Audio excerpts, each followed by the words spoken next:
कोयले का टुकड़ा एक प्रेरणादायक कहानी। अमित एक मध्यम वर्ग परिवार का लड़का था। वह बचपन से ही बड़ा आज्ञाकारी और मेहनती छात्र था, लेकिन जब से उसने कॉलेज में दाखिला लिया था उसका व्यवहार बदलने लगा था। अब ना तो वो पहले की तरह मेहनत करता और ना ही अपने माँ बाप की सुनता। यहाँ तक कि वो घर वालों से झूठ बोलकर पैसे भी लेने लगा था।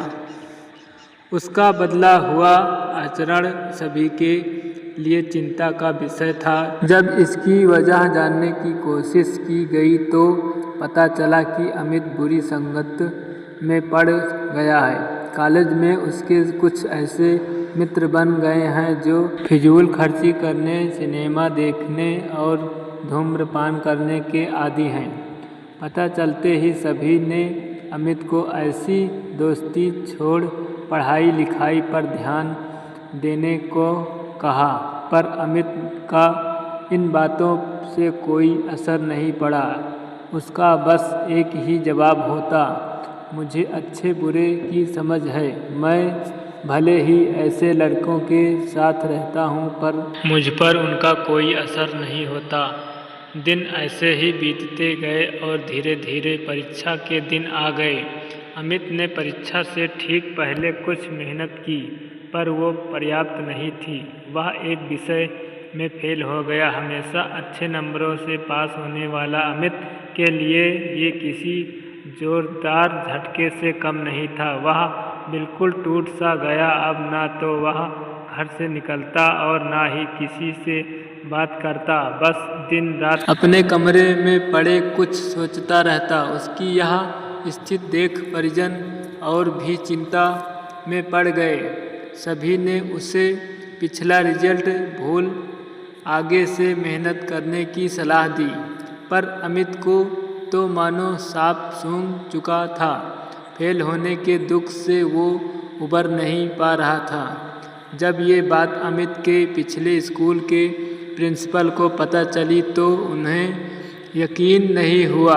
अमित उनके प्रिय छात्रों में से एक था और उसकी यह स्थिति जान उन्हें बहुत दुख हुआ। उन्होंने निश्चय किया कि वो अमित को इस स्थिति से जरूर निकालेंगे। इस प्रयोजन से उन्होंने एक दिन अमित को अपने घर बुलाया। प्रिंसिपल साहब बाहर बैठ अंगीठी ताप रहे थे। अमित उनके बगल में बैठ गया। अमित बिल्कुल चुपचाप था और प्रिंसिपल साहब भी कुछ नहीं बोल रहे थे। 10-15 मिनट ऐसे ही बीत गया, पर किसी ने एक शब्द नहीं कहा। फिर अचानक प्रिंसिपल साहब उठे और चिमटे से कोयले के एक धधकते टुकड़े को निकाला, मिट्टी में डाल दिया। वह टुकड़ा कुछ देर तो गर्मी देता रहा, पर अंततः ठंडा पड़ बुझ गया। वह देख अमित कुछ उत्सुक हुआ और बोला, प्रिंसिपल साहब, आपने उस टुकड़े को मिट्टी में क्यों डाल दिया? ऐसे तो वो बेकार हो गया। अगर आप उसे अंगीठी में ही रहने देते तो अन्य टुकड़ों की तरह वो भी गर्मी देने के काम आता। प्रिंसिपल साहब मुस्कुराए और बोले, बेटा, कुछ देर अंगीठी से बाहर रहने से वो टुकड़ा बेकार नहीं हुआ। लो, मैं उसे दोबारा अंगीठी में डाल देता हूँ। और ऐसा करते हुए उन्होंने टुकड़ा अंगीठी में डाल दिया।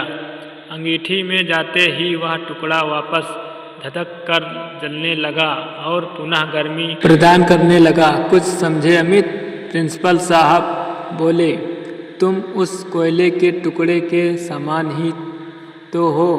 पहले जब तुम अच्छी संगत में रहते थे, मेहनत करते थे, माता पिता का कहना मानते थे तो अच्छे नंबरों से पास होते थे।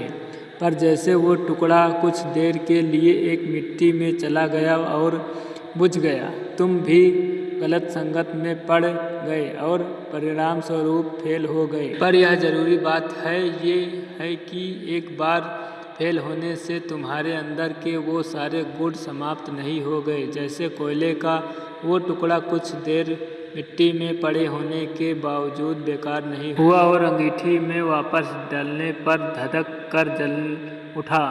ठीक उसी तरह तुम भी वापस अच्छी संगत में जाकर मेहनत कर एक बार फिर मेधावी छात्रों की श्रेणी में आ सकते हो। याद रखो, मनुष्य ईश्वर की बनाई सर्वश्रेष्ठ कृति है। उसके अंदर बड़ी से बड़ी हार को भी जीत में बदलने की ताकत है। उस ताकत को पहचानो, उसकी दी हुई असीम शक्तियों को प्रयोग करो और इस जीवन को सार्थक बनाओ।